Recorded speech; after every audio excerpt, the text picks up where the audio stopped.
The Nazis masterminded the torching of the Reichstag, the German parliament buildings.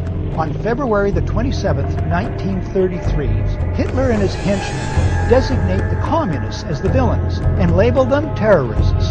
The government promises proof, but never provides it. The communists did not do it. The big lie of who torched the Reichstag is used by Hitler to sow fear. The claim is that the fatherland, think homeland, is under threat.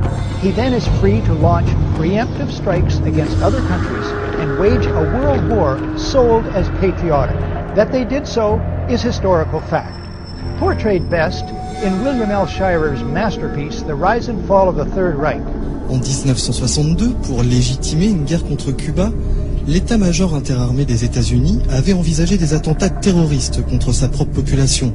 Le document déclassifié que nous présentons ici révèle le plan de l'opération Northwoods. Une série d'attentats tuant des civils et des militaires américains pour mobiliser l'opinion publique contre Fidel Castro. L'état-major avait notamment planifié un attentat contre un bâtiment de guerre et un détournement d'avion. Le projet des généraux fut empêché par le président Kennedy 1 an avant son assassinat. Call the White House and tell them, we know the government's planning terror. Oklahoma City and World Trade Center was terrorism.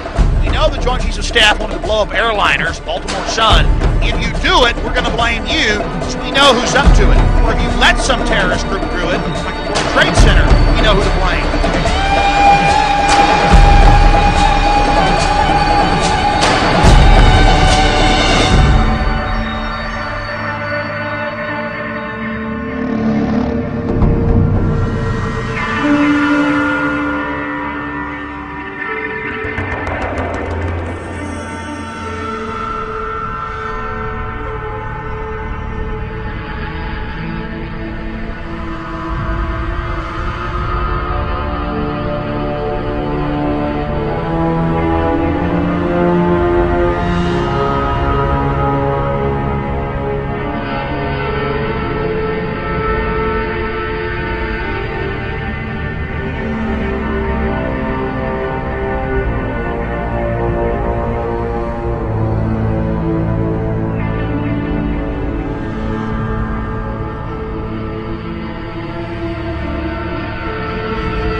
He's the one who told me 11 months before 9/11 ever happened that there was going to be an event, and out of that event, we were going to invade Afghanistan to run pipelines from the Caspian Sea. We were going to invade Iraq, to take over the oil fields, establish a base in the Middle East, and make it all part of the New World Order. And we'd go after Chavez in Venezuela.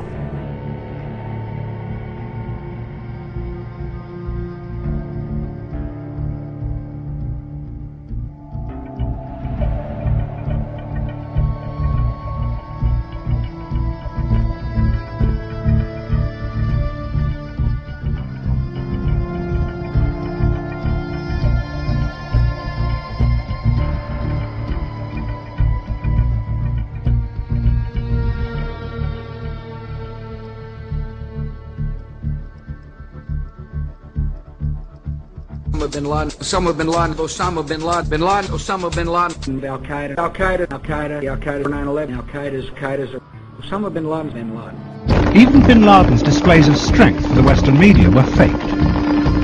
The fighters in this video had been hired for the day and told to bring their own weapons. For beyond his own small group, bin Laden had no formal organization until the Americans invented one for him. He's just a character created by America.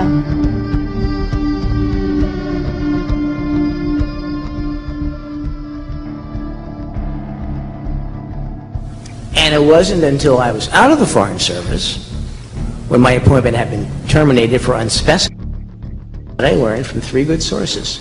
Joe Trento, the journalist, a fellow attached to a university in Washington, D.C., and a guy with expert knowledge on the Middle East who had worked for a government agency.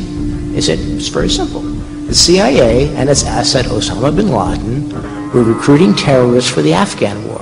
They were sending them to the United States for training, Well, actually, 98% of Pakistan would probably fall along the same line. They believe that Osama is basically a CIA agent who is working undercover to put a bad image of Islam. July 4th, 2001. Osama bin Laden, wanted by the United States since 1998, receives medical attention at the American hospital in Dubai, where he is visited by a local chief of the CIA. That Osama bin Laden's code name in the CIA was Tim Osman. That he was a CIA asset trained in the 1970s.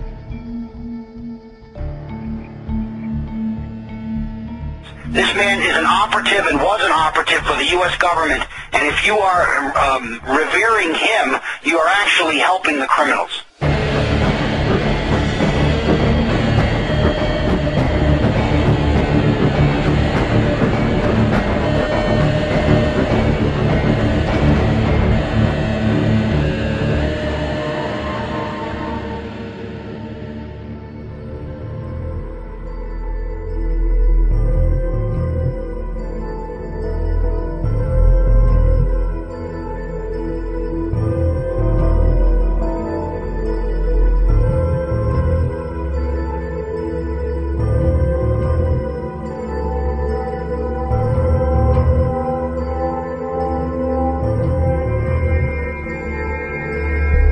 But if you stop at 9 and you skip to 11, skipping God, then you are a Luciferian. Because 11 is the number of the magician. It's the one step above. Once you have accomplished the tree of life, you are now the magician. You are one above 10. But they're doing it by skipping God. That's the symbolism of 9/11.